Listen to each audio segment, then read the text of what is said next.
Good afternoon mga kanukis. Once again, this is your Albularyo, Juju Siamo TV. So, kung baguhan ka pa lang sa channel na to mga kanukis at napadaan ka, please subscribe and hit the notification bell icon para parati kang updated kung ano man yung video ang i-upload natin mga kanukis. So, yung tatalakayan natin ngayon mga kanukis is this is si may nagtanong kasi sa atin paano ba daw gagamutin yung tinamaan ng kuraysa at saka namaga yung mata. So ngayon sa episode na to ay ipapakita natin yung ano yung gamot, treatment, and paano natin tatanggalin yung namaga na puti sa kanyang mata, namagang sipon. Sipon yun mga kanukis, namaga dito. So after the intro mga kanukis, titirahin na natin kung ano yung procedure niyan mga kanukis.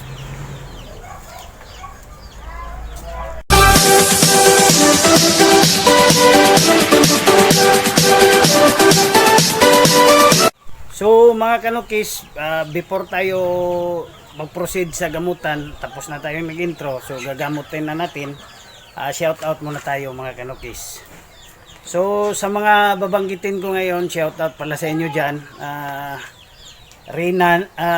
Rilan Tomas, Francis Valencia, Berwariard, John Vincent Ilisan, Giovanni Humawan Gallardo Vlogs, Rio J. Roca, Aero Ligo, Carlos B. Banco Jr., Jovic Banyas, Jericho Bilarde, Pink Dragon Lines from Iloilo. So, shout out sa iyo dyan, sa inyong lahat mga kanukis. So, ito na mga kanukis. Ito na yung yung gagamutin natin at saka adlib lang natin konti bakit nagkaganon, ano yung gamot, paano natin gagamutin. So ito na mga kanukis, so kung titingnan nyo siya dito okay lang kasi actually pinainom na to ng gamot.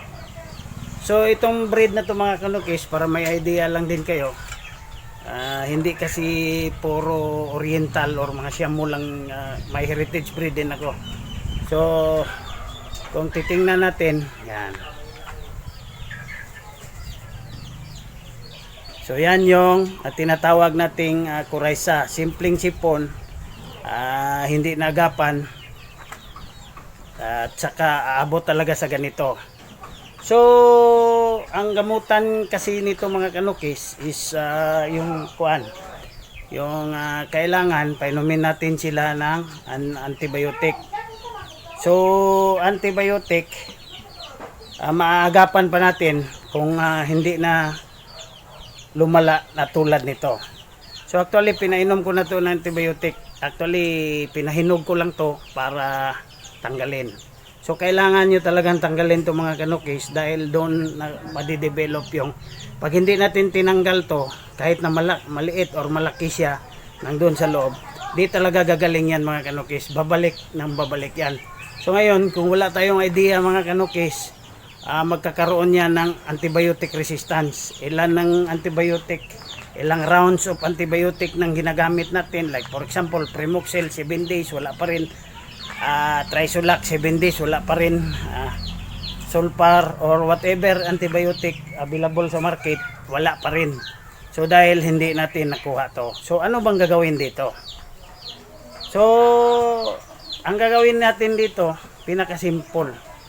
So first, pisilin nyo lang, kung medyo matigas na pwede nang kunin yan, kunin to, tatanggalin talaga to mga kanukis para totally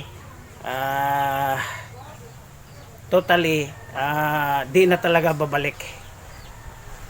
So may bakterya pa kasi ito yun yung ikamamatay niya mga kanukis, dahil di talaga to matatanggal kahit na anong antibiotic. Gagaling lang siya mga kanukis, so gumaling siya dahil na na-treat na natin siya for Trisolac for 5 days. So ngayon, pinahinog ko lang kasi luluha-luha pa yan pag hindi pa hinog mga kanukis, tapos mabaho. Pag ganito na yung size niya at saka medyo kuha na, so stable naman yung condition niya dahil nagamot na natin. Ito lang, pag hindi natin kukunin to, talagang babalik na naman to. Manghihina naman, sisipunin na naman, babaho na naman. So, yung mamaya mga kanukis, papakita ko kung paano natin tanggalin to. Tatanggalin talaga ito mga kanukis. Ulitin ko ha, tatanggalin talaga to para tuluyan ng gumaling. Dahil pag hindi natanggal yan or hindi nalinis ng lubusan, may naiwan pa, lalaki na naman at magkukos na naman ng sipon, yon hanggang sa mamatay na dahil resistance na sa antibiotic dahil marami na tayong ginamit na antibiotic. So yun ang technique dyan mga kanukis para hindi na pabalik-balik. Tanggalin to saka gamutin yon. So gamutin na natin mga kanukis. So yung kinakailangan lang natin, balutin natin ng towel at gawin nating parang suman. Parang suman. Ito na yung manok natin. Yan. So kailangan lang natin ng tubig na may asin. Trisolac, ito yung ginamot natin before natin pinainom na natin yan ng Trisolac. Saka siyempre alcohol. Yan. At saka to tissue. Pwede din cotton mga kanukis. Yun lang mga kanukis. So umpisa na natin yung procedure. Start na tayo. Siyempre mag-alcohol muna tayo. Yan. Gamit tayo ng alcohol. Tapos ito tissue. Tapos ng tissue ito lagay natin dito para medyo yan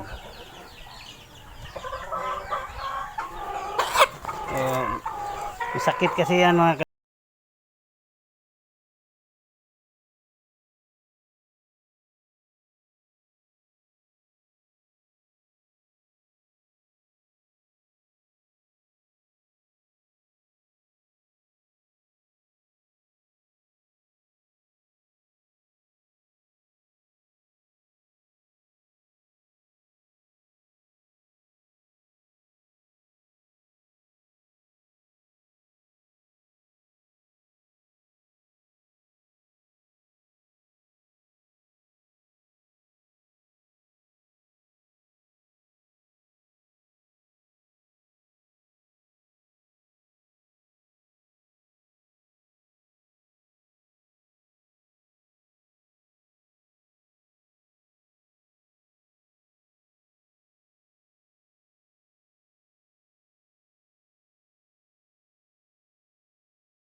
So kailangan kung ikaw lang mag-isa, ganito, parang suman lang, ayan oh. Yan, parang suman. Ito yung nakuha natin. Yan. Ang laki.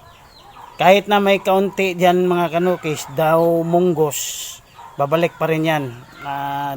Pag hindi talaga nakuha, na sure kuha talaga. Pero yan, wala na talaga. Chinik naman natin eh. Check natin uli.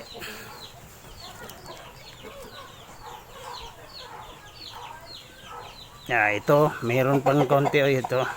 Yan oh. Yan, kita nyo puti. Madali lang pagkuha niyan mga kanukis. Hagurin lang ng kuton. Yan. Kuha na.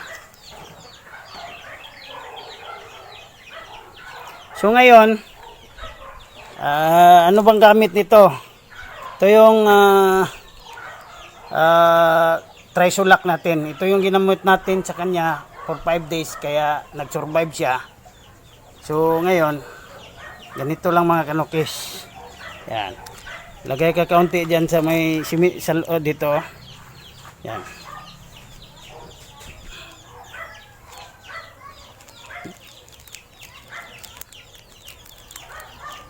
Since wala tayong mga ointment,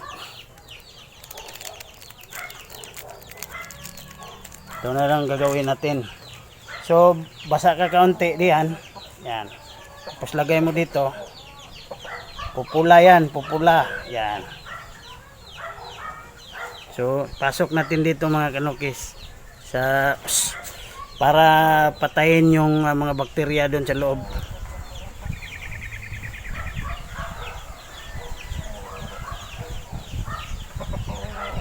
So, externally and internally, yung ginamit natin is trisulak lang. So, ito, external treatment to, antibiotic, trisulak. So, repeat for 3 times, 3 days. Yan. Mahapdi yan mga kanukis. Yan.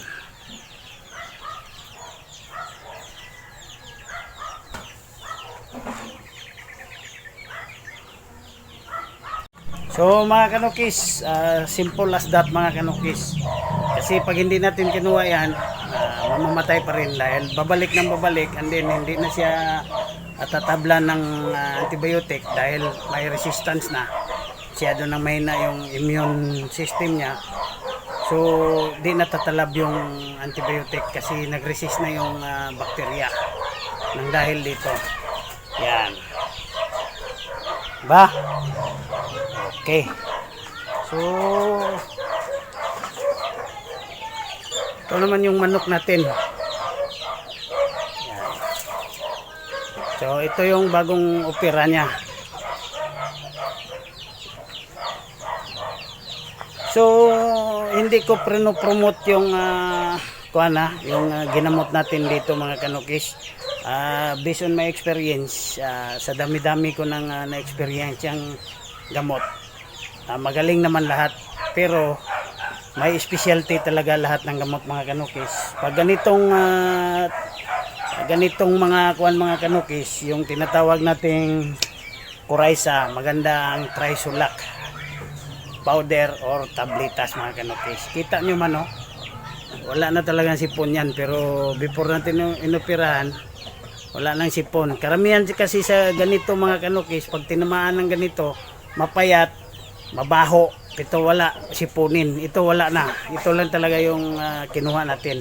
So, trisulak mga kanukis. Ito yung itsura niya.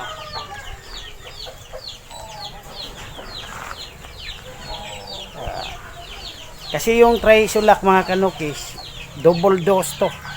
Ang ibig sabihin, double dose, double action. So, mas dinoble yung bisa niya mga kanukis compare sa others. Kaya ito din yung napapansin kong gamot na mabilis tumira pag yung mga Coryza ang gagamutin natin. Ito talaga. Saka yung sa mga simpleng sipon lang, yung kumbaga before pa mag-Coryza, before huliin ng Coryza, pwedeng Primoxil yung gagamitin natin. Maganda yan sa yung tinatawag nating bacteria flushing. Ganito lang mga kanukis, flush lang kaagad. para hindi naabot ng ganito. Naka-range kasi to. At saka pasalamat din ako mga kanukis na ganito yung inabot niya dahil at least may i-demo na naman ako. Actually, this is second video na nang na-upload natin, pero ito yung pinakamaganda kasi maliit lang yung screen ng isa. So, latest talaga to. So, yon lang mga kanukis. Sundin nyo lang yung procedure na yon. So, at least may natutunan na naman kayo. Basta pag yung mga alaga natin medyo tumamlay, medyo lalo na sisyo, mahina nang kumain, lalo na ulan init, kahit na nasa kulungan, nagpas sa kain, yung medyo tumamlay, nabawasan yung, like for example, 100% siya kung kumain, napaka takaw, pero nag-half na lang yung kinakain niya for 2 days. Wag nyo nang paabutin na magkaganito pa mga kanukis. Ang susunod dyan, sipon, kuraysa na naman. So para hindi na tayo abot sa opera-opera, prevention is better than cure. Ito cure na to ngayon, nag-opera pa tayo. Wag mo nang paabutin. Pag medyo huminang kumain, bacteria flushing ka agad 3 days. Primoxel, pwede Primoxel. Pero pag ganito na tinamaan na talaga, may luha-luha na, maganda dyan yung Trisolac mga kanukis. Maganda yung Trisolac. So itong ipapakita ko sa inyo ngayon mga kanukis, tinamaan din to. Yan, kung dito natin tingnan, ito 20G platter to. Pero hindi na talaga siya abot sa sukdulan na makuan pa, mamaga pa yung mata at saka mamamatay pa. Trisolac agad. 3 days Trisolac mga kanukis. Kita nyo yun? Dumilat na. Saka 2 araw na to hindi kumain. Walang kinain. Yan. Pero kita nyo, dumilat na. Yan. Yan yung classic example mga kanukis.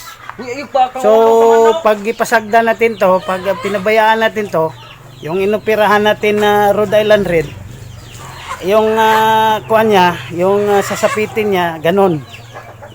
Pero nagapan natin, yan katindi yung Trisolac mga kanukis. Hindi tumuloy. Yan. Okay, sana nagustuhan nyo yung video ko mga kanukis. Kung silent viewer ka, salamat at parati kang nanonood ng video ko. Kung naisipan mo na marami kang natutunan at nagustuhan mo yung mga ganitong video, subscribe ka na, hit the notification bell button para parati kang updated. So once again, dumilat na mga kanukis, hindi na umabot sa sukdulan dahil prevention is better than cure. Bang!